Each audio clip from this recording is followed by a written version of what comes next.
Okay. Okay. So you took this quiz and you probably felt underprepared, right? Yeah. You felt that way because you haven't mastered the steps for studying skills, which is okay. That's what we're going to go over today. So the 5 steps for studying skills that I'm going to teach you today that should help you when you're studying for finals, when you're studying for a test, when you're studying for a quiz, when you just get a reading assignment and you don't know what to do with it, this should help you. So first, you want to use your prior knowledge.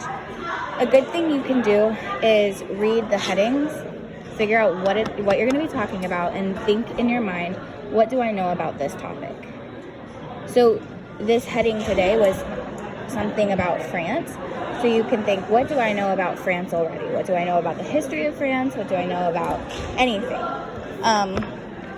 In fact, on this page, this heading is military expeditions. So you could ask yourself, what's an example of a question you could ask yourself? Where did they go? Well, first would be, what do I know about the military? Oh. What is an expedition?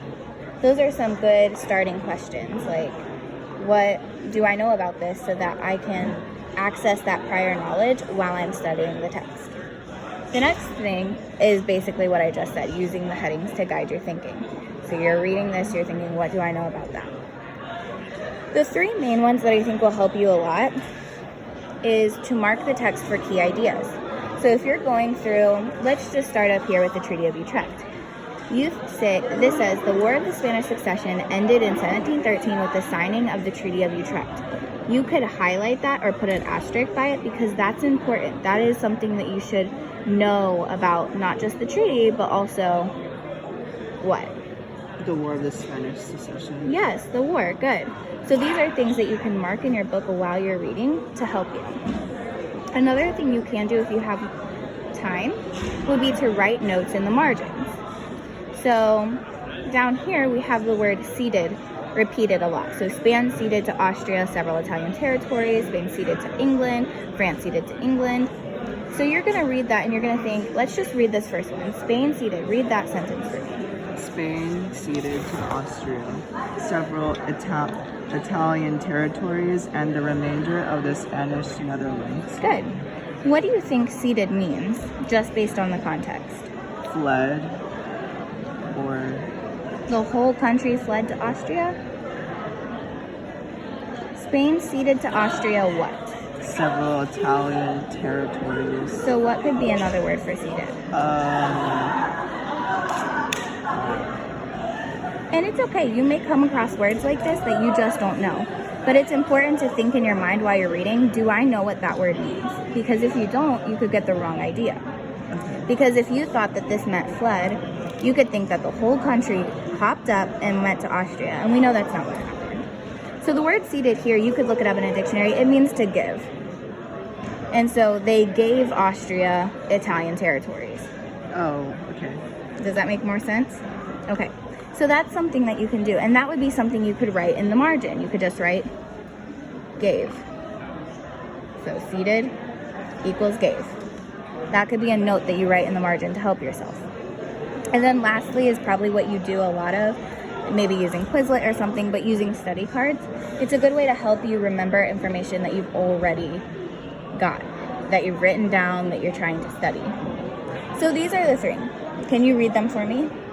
These are the 5 steps. Use your prior knowledge, use headings to guide your thinking, mark the text for key ideas, write notes in the margin, and use study cards. Good.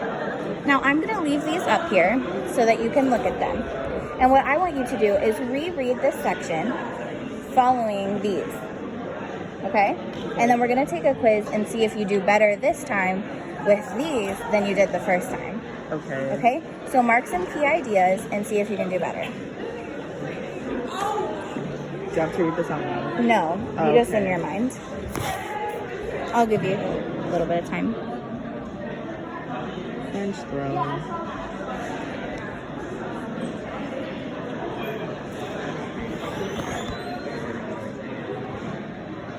Can I ask questions? To yourself. Okay. Since you don't have a dictionary here, if there's a word you don't know, you can ask me. Okay. But like if you're doing your homework and you don't have someone right there to ask what a word means, you can always look it up in the dictionary. Okay.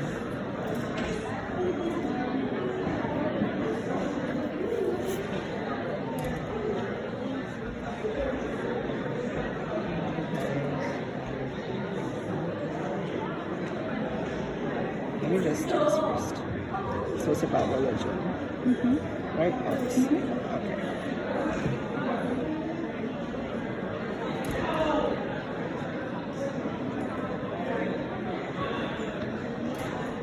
Lewis did not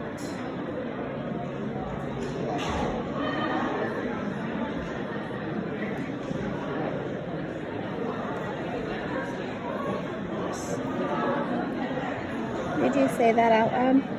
Lewis did not like Louis the what? the 14th. Yeah, Louis the 14th. Louis Good. the 14th did not like religious freedom. Good. And Huguenots are like, what are they? They're French Protestants. Okay, Good. French Protestants. So Huguenots. So I don't know what that is. You're fine. It's French. Good. Okay. What does pleaded mean? It means begged. Begged.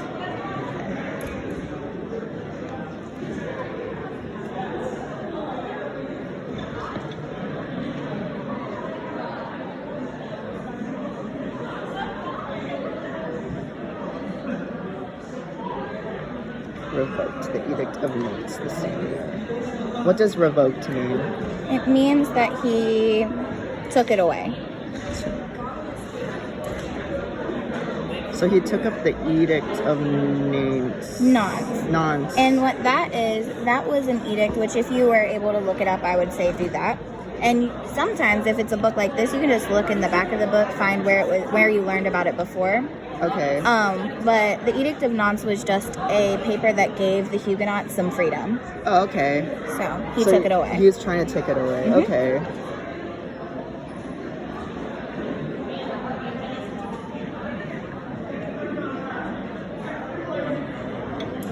Despite the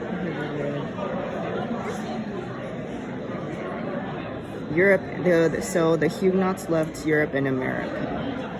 That's cool. Okay. Oh, Germany. Thousands fled to Berlin, Germany. Okay. Some scholars are okay. Okay. That's good. So you reread this, you used to study skills. So let's see if that shows up in your next quiz. Okay. Okay.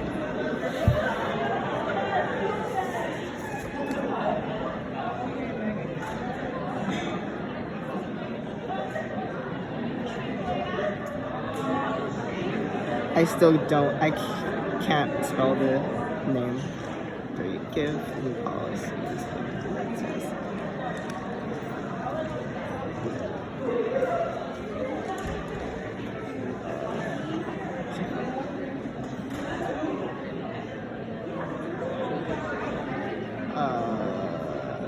Security group. Yes, they went to Berlin. Okay. Okay, so let's grade these. So who was the king? Louis the 14th. Louis the 14th. So you got it wrong on your first one. You got it right on your second one. I don't know what you were trying to spell here. Were you trying to spell Huguenots? Huguenots, yeah. Okay, well then I'll give you credit for that one. Where were they?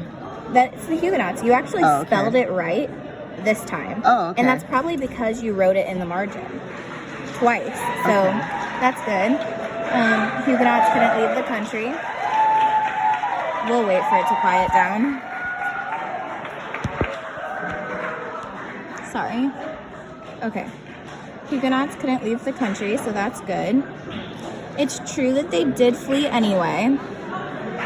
And where did they go? Berlin, Germany. They went to Berlin, Germany. So you got a 100% on your second time taking it using the study skills. Yay. So you did a great job. Thank you. But that goes to show that these study skills can actually really help you when you're just simply reading text for the first time. I mean, you didn't study this like it was studying for a final, but you were able to use these tools and still get a really good grade on a quiz that is hard. So